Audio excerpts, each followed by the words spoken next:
Garden bed topping, but no dirt bag shopping. Not here at the Windmill Garden. We're going to use chicken run compost. No. That's how much these garden beds settled last year. About 2.5 inches. All that good soil in the raised beds just settles and gets used up by the plants. Got to top them off every year. It takes a lot of material to top my 7 garden beds. Buying this bagged material, or even buying soil in bulk, could get very expensive. It's better to use hard-earned dollars on plants and seeds. These raspberries look really nice. Oh, better stay focused. I've already started digging up this chicken run compost, mixing the wet stuff underneath with the dry mulch on top. That's what I top my garden beds with. That's the major benefit of having my chickens live in a coop attached to my garden. I have a soil factory here. Each garden season, all the garden scraps, the green scraps and the browns, go into the chicken coop. They scratch it up, manure it lightly, and make beautiful soil. This creates a nutrient loop between the garden and the chicken coop. Garden waste in, and then it all gets ground up by the chickens and goes back on the garden as mulch and compost. This is not a completely closed loop. I do have some inputs. One is chicken feed. It would be nice to free range these birds. Let them get out, eat grass, weeds, and insects, especially insects. All the insects they'd find out here on the prairie would be full of fat, protein, vitamins, and minerals. It'd make much better eggs. Darker, richer yolks, full of vitamins. I'm just not willing to let my chickens out to free range. I'm afraid of all the predators. Out here on the prairie of southeast Colorado, we have many predators. Coyote, fox, raccoons, skunks, and that's just the ground assault. Don't forget about all the hawks from above. Chickens absolutely love insects. I've seen grasshoppers get in there. They go crazy for them. If you're a grasshopper, you do not want to stumble into this chicken coop. You're dead. So for cooped up chickens, what can we do to get more insects into their diet? Get those better eggs. I'm sure you've all seen the mealworms, the bags of mealworms at the big box stores and pet supply stores, but I want to show you an insect source much better than mealworms. Grub Terra, black soldier fly larva. Look at those big fat black soldier fly larvae.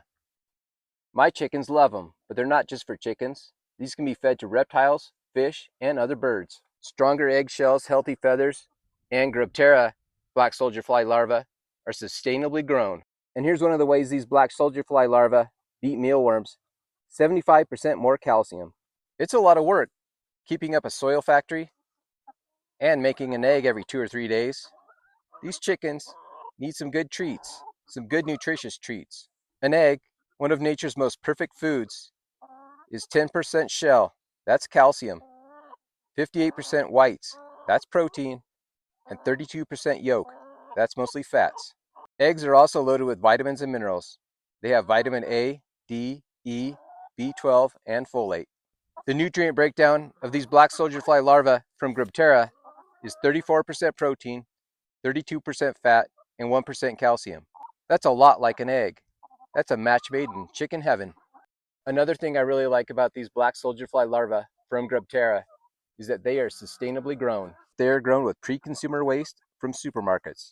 Every 1 pound of Grub Terra dried black soldier fly larva equals 20 pounds of food waste saved from a landfill. Grub Terra's larvae are grown on farms in the USA, Canada, Costa Rica, and Puerto Rico. So you've heard what I have to say about Grub Terra and their black soldier fly larvae.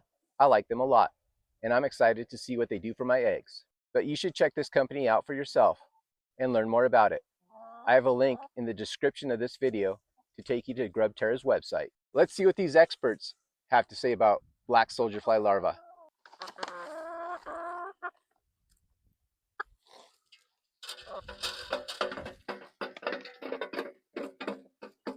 Looks like a feeding frenzy to me.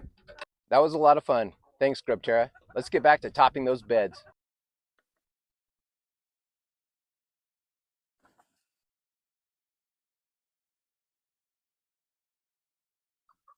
Normally, when I'm cleaning this mulch out, after I close this little guillotine door, I'll pen the chickens up in here, lock them in, open up their window.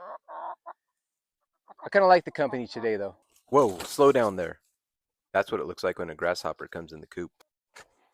After raking back the dry mulch on top, I dig up the good composted soil below. And now I'll mix all this goodness together.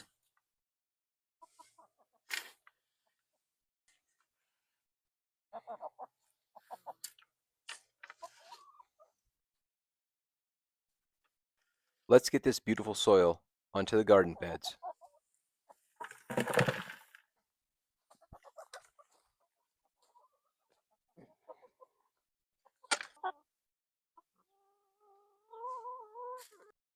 Normally, I do this on a bigger scale, use a wheelbarrow. I'm trying to go in between these garlics though.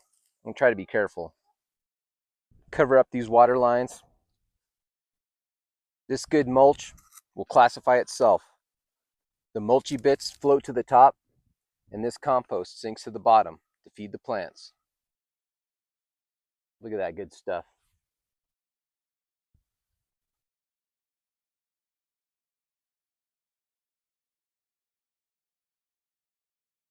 That's looking pretty good. There's the before and here's the after. I like to get that mulch, that chicken run compost, leveled to the top of the beds. This garden bed is going to take a little extra time to top this year. I got to be careful and go all around that garlic. But after that, the other beds, I can get the wheelbarrow out and go to town a lot quicker.